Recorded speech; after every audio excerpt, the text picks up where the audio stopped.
You, John Fitzgerald Kennedy, do solemnly swear I, John Fitzgerald Kennedy, do solemnly swear that you will faithfully execute the office of President of the United States that I will faithfully execute the office of President of the United States and will, to the best of your ability, and will, to the best of my ability, preserve, protect, and defend the Constitution of the United States. preserve, protect, and defend the Constitution of the United States. So help you God. So help me God.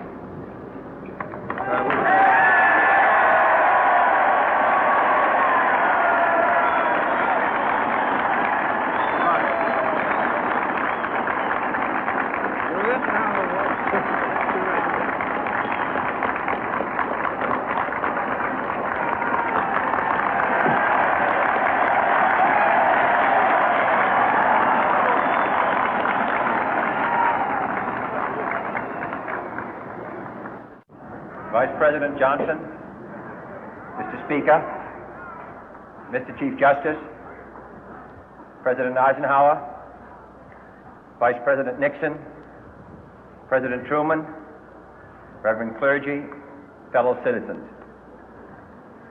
We observe today not a victory of party, but a celebration of freedom, symbolizing an end as well as a beginning, signifying renewal as well as change.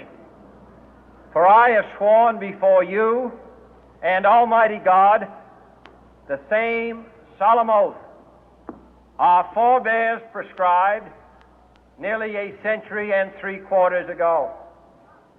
The world is very different now, for man holds in his mortal hands the power to abolish all forms of human poverty and all forms of human life. And yet the same revolutionary beliefs for which our forebears fought are still at issue around the globe. The belief that the rights of man come not from the generosity of the state, but from the hand of God. We dare not forget today that we are the heirs of that first revolution. Let the word go forth from this time and place to friend and foe alike that the torch has been passed to a new generation of Americans born in this century, tempered by war, disciplined by a hard and bitter peace, proud of our ancient heritage, and unwilling to witness or permit the slow undoing of those human rights to which this nation has always been committed and to which we are committed today at home and around the world.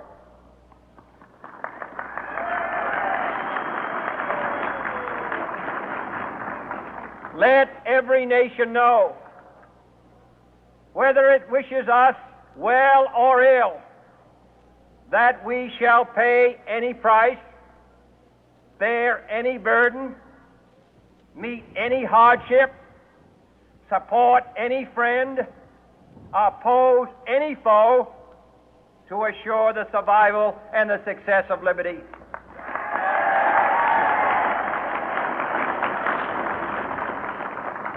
This much we pledge and more. To those old allies whose cultural and spiritual origins we share, we pledge the loyalty of faithful friends. United, there is little we cannot do in a host of cooperative ventures. Divided, there is little we can do, for we dare not meet a powerful challenge at odds and split asunder. To those new states whom we welcome to the ranks of the free, we pledge our word that one form of colonial control shall not have passed away, merely to be replaced by a far more iron tyranny. We shall not always expect to find them supporting our view, but we shall always hope to find them strongly supporting their own freedom, and to remember that in the past, those who foolishly sought power by riding the back of the tiger ended up inside.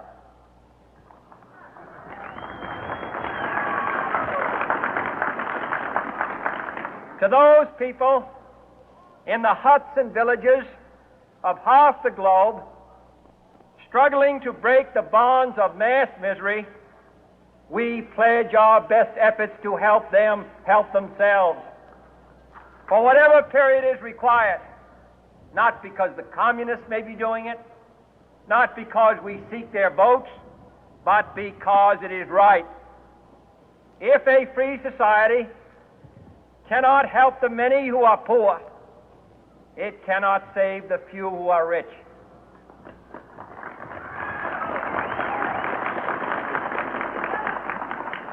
To our sister republics south of our border, we offer a special pledge to convert our good words into good deeds, in a new alliance for progress, to assist free men and free governments in casting off the chains of poverty.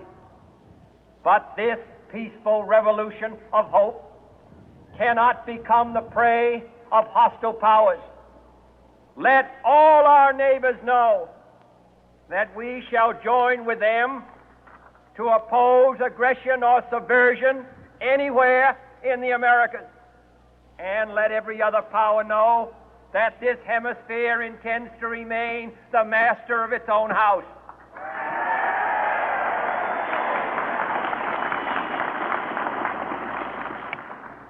To that World Assembly of Sovereign States, the United Nations, our last best hope, in an age where the instruments of war have far outpaced the instruments of peace, we renew our pledge of support to prevent it from becoming merely a forum for invective, to strengthen its shield of the new and the weak, and to enlarge the area in which its writ may run. Finally, to those nations who would make themselves our adversary, we offer not a pledge, but a request that both sides begin anew the quest for peace. Before the dark powers of destruction, unleashed by science, engulf all humanity in planned or accidental self-destruction, we dare not tempt them with weakness, for only when our arms are sufficient beyond doubt can we be certain beyond doubt that they will never be employed. But neither can two great and powerful groups of nations take comfort from our present course, both sides overburdened by the cost of modern weapons, both rightly alarmed by the steady spread of the deadly atom, yet both racing to alter that uncertain balance of terror that stays the hand of mankind's final war. So let us begin anew, remembering on both sides that civility is not a sign of weakness, and sincerity is always subject to proof. Let us never negotiate out of fear, but let us never fear to negotiate.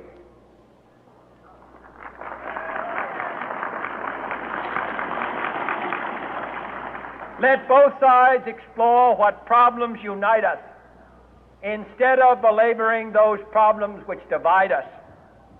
Let both sides, for the first time, formulate serious and precise proposals for the inspection and control of arms, and bring the absolute power to destroy other nations under the absolute control of all nations.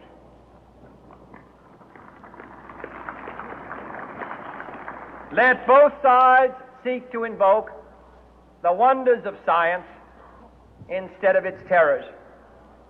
Together, let us explore the stars, conquer the deserts, eradicate disease, tap the ocean depth, and encourage the arts and commerce.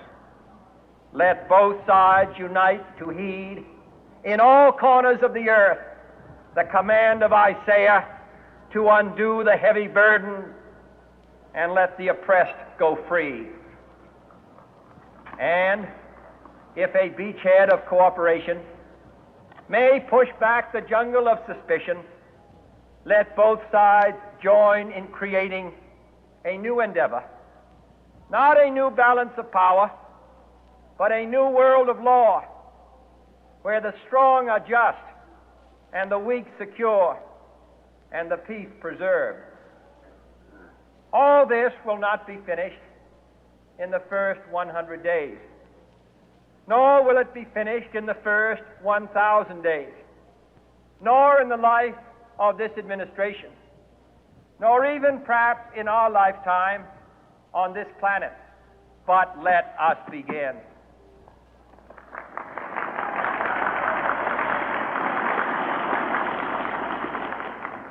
In your hands, my fellow citizens, more than mine, will rest the final success or failure of our course.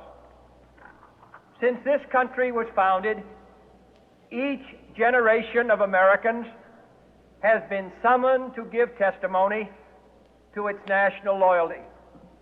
The graves of young Americans who answered the call to service surround the globe. Now the trumpet summons us again, not as a call to bear arms, though arms we need, not as a call to battle, though in battle we are, but a call to bear the burden of a long twilight struggle, year in and year out, rejoicing in hope, patient in tribulation, a struggle against the common enemies of man, tyranny, poverty, disease, and war itself. Can we forge against these enemies a grand and global alliance, north and south, east and west, that can assure a more fruitful life for all mankind? Will you join in that historic effort?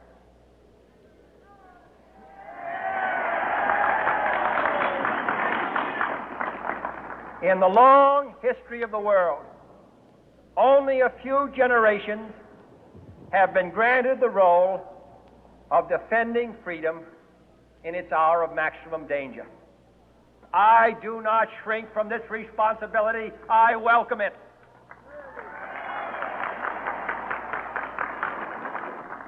I do not believe that any of us would exchange places with any other people or any other generation.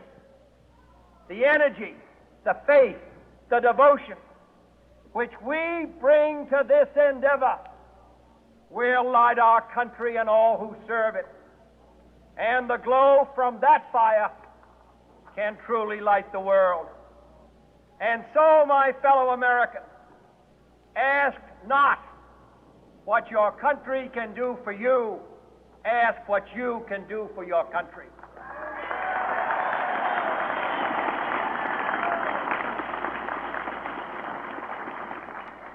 My fellow citizens of the world, ask not what America will do for you, but what together we can do for the freedom of man.